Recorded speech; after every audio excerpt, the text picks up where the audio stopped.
Welcome to VTV prime. Sakshi debate లో జరిగినటువంటి ఒక అనలిస్ట్ మాట్లాడినటువంటి మాట ఆధారంగా సీనియర్ పాత్రికేయులు కొమ్మినేని శ్రీనివాసరావు గారిని రకరకాల సెక్షన్లు పెట్టి అరెస్ట్ చేశారు.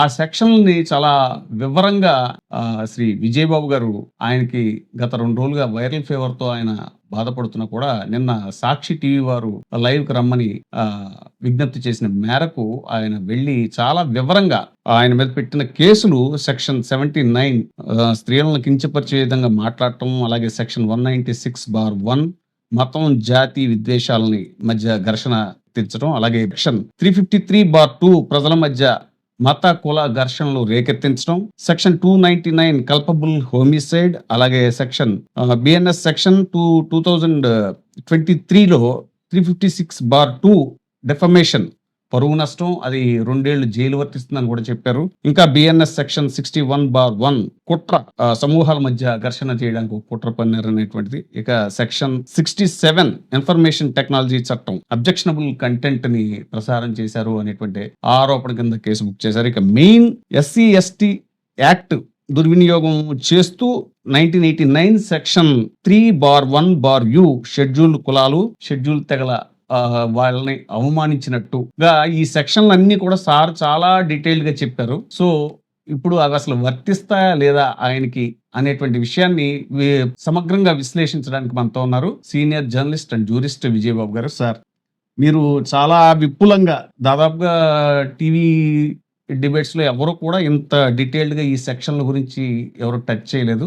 సో సార్, మీరు చెప్పినట్టే జరిగింది సార్. సరిగ్గా సుప్రీంకోర్టు ఇలాంటి కేసుల్లో ఇలాంటి వీటిని పెట్టకూడదు ఈ కేసులను మీరు చెప్పినట్టుగానే జరిగింది. ఇప్పుడు రిమాండ్ ఇచ్చేటప్పుడు కూడా జడ్జి ఆయన ఇలాంటి కామెంట్సే చేసినట్టుగా మనకి తెలుస్తుంది. సో ఈ కేసు విషయంలో ఇంకా పూర్వపరాలు ఎలా ఉంటాయి? ఒకటి, టీవీ డిబేట్స్ లో అనుచితమైనటువంటి వ్యాఖ్యల మీద మహిళలు వారు తీవ్ర మనస్తాపానికి గురవటం, దరిమిలా ఇదవటం, దాంట్లో మళ్ళీ కొంత పొలిటికల్ ఇంప్లికేషన్స్, సరే పొలిటికల్ ఇంప్లికేషన్స్ అవన్నీ కూడా ఇదైతే మహిళలు మనస్తాపానికి చెందినటువంటి దాన్ని మనమేమి కాదము. అయితే ఒక పొరపాటు అనేటువంటిది పొరపాటే. దాని గురించి అసలు ఈ టీవీ డిబేట్స్లో ఎలా టంగ్ స్లిప్ అవటం, దాని రెప్రికషన్స్ ఎలా ఉన్నాయి దేశంలో, ఇలాంటి సంఘటనలు వాటి గురించి మనం వేరే వీడియోలో చెప్పుకుందాం. కానీ ఇక్కడ ఖచ్చితంగా మనం నేను లీగల్ ఆస్పెక్టే టచ్ చేస్తున్నాను. లీగల్ ఆస్పెక్ట్లోనే నేను కూడా నాకు అసలు 2 రోజుల దాకా ఈ సంఘటన జరిగిన 2 రోజుల వరకు కూడా దీని గురించి తెలియదు. వైరల్ ఫీవర్తో నేను బాధపడుతూ ఆ తర్వాత తెలుసుకున్న తర్వాత నిన్న వారు మొహాట పెట్టి సాక్షి వాళ్ళు ఒక 5 నిమిషాలు రమ్మని చెప్పానంటే నిన్న సెక్షన్స్ గురించి నేను లీగల్గా మాట్లాడాను. ఆ సెక్షన్స్ అన్నిటినీ కూడా FIRలో ఉన్న సెక్షన్స్ని పరిశీలించినట్లయితే నిజంగా చాలా ఆశ్చర్యం అనిపించింది.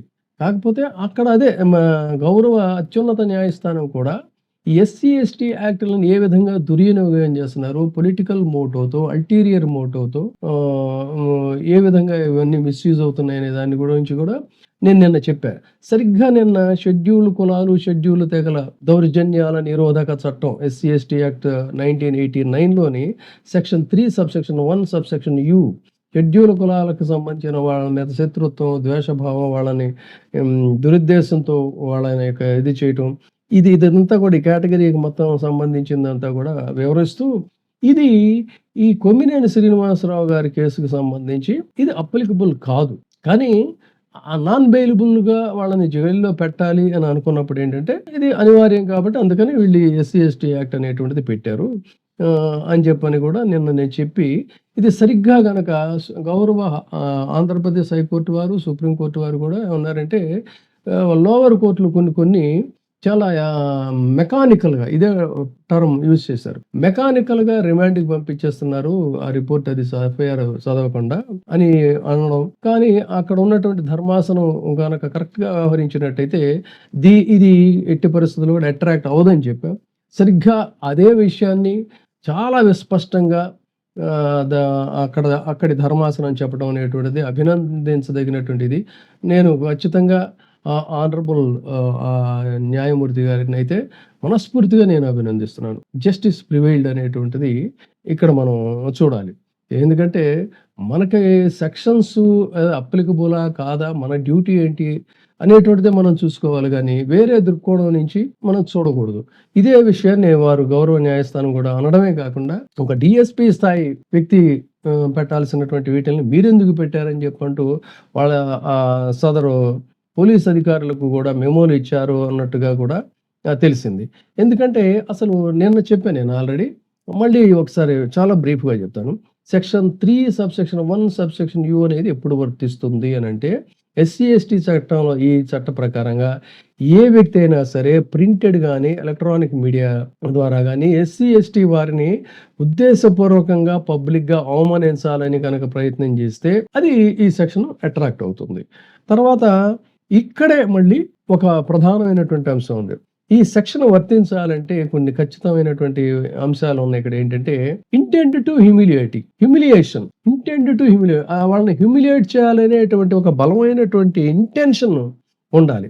తర్వాత నిర్దిష్టంగా ఎస్సీ, ఎస్టీ వ్యక్తిని గాని, వర్గాన్ని గాని టార్గెటెడ్‌గా చేసుకొని వాళ్ళు ఈ నేరానికి పాల్పడినప్పుడే అది అట్రాక్ట్ అవుతుంది.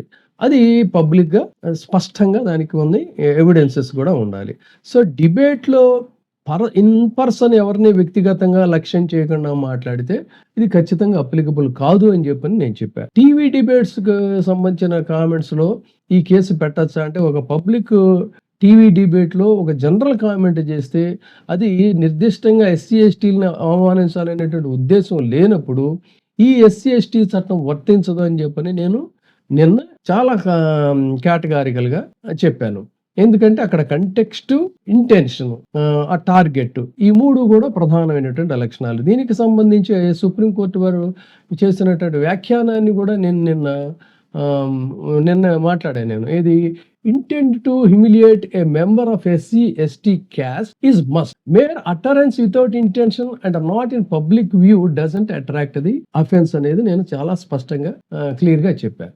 చెప్తూనే సుప్రీంకోర్టు మార్గదర్శకాలు కూడా కొన్ని మనం ఇస్తూ కొన్ని ఉదాహరణలు కూడా చెప్పా. ఆర్నేష్ కుమార్ జడ్జిమెంట్ 2014లో, తర్వాత దీనికి సంబంధించి గౌరవ అత్యున్నత న్యాయస్థానం సుప్రీంకోర్టు చేసినటువంటి కామెంట్స్ కూడా చెప్పింది ఏంటంటే, ఒక టార్గెటెడ్‌గా అభియోగం వచ్చింది, ఇలాంటి అభియోగం వచ్చిందన్న వెంటనే నేరుగా పోలీసులు వాళ్ళని అరెస్ట్ చేయకూడదు. ముందుగా ప్రాథమిక విచారణ జరపాలి. అంటే ప్రిలిమినరీ ఎంక్వైరీ అనేటువంటిది జరపాలి.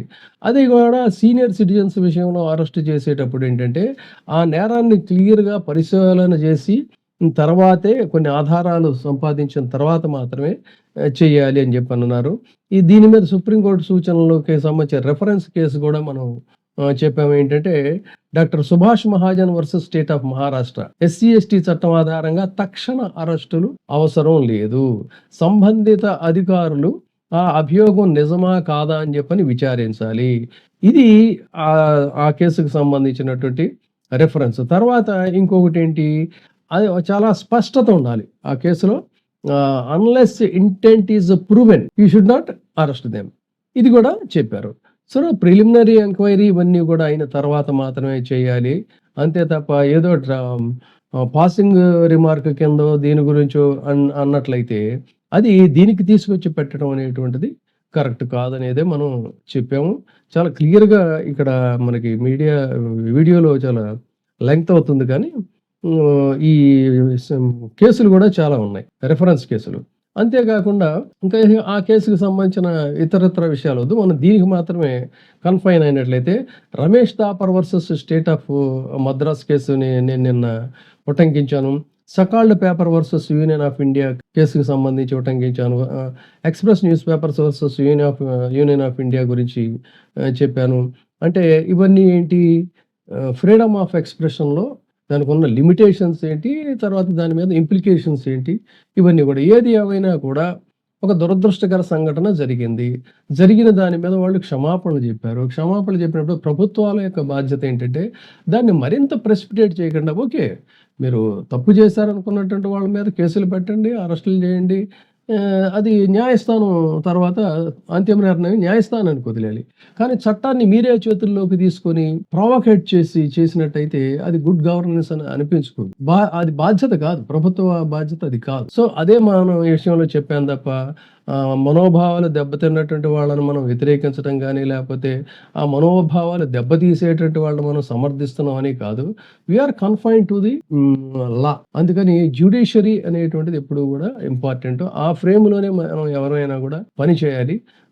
సో ఏది ఏమైనా నేను ఏదైతే ముందుగా ఊహించి చెప్పానో ఈ కేసులో ఎస్సీ ఎస్టీ చట్టం వర్తించదు అని చెప్పారో, సరిగ్గా గౌరవ న్యాయస్థానం కూడా అదే రకమైనటువంటి వ్యాఖ్యానాలు చేశారు.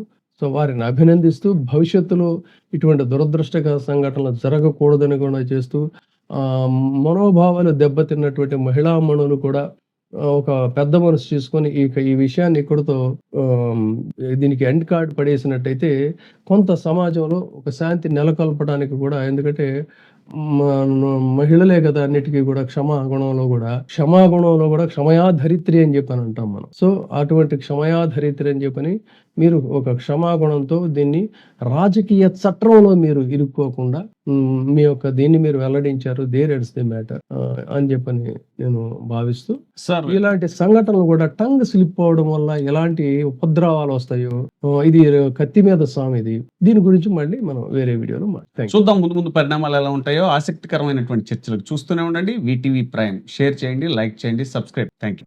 ఇప్పుడే సబ్స్క్రైబ్ చేయండి, లైక్ చేయండి, షేర్ చేయండి. వీటీవీ ప్రైమ్, నీ ఉత్తమాభిరుచుల సమ్మేళనం.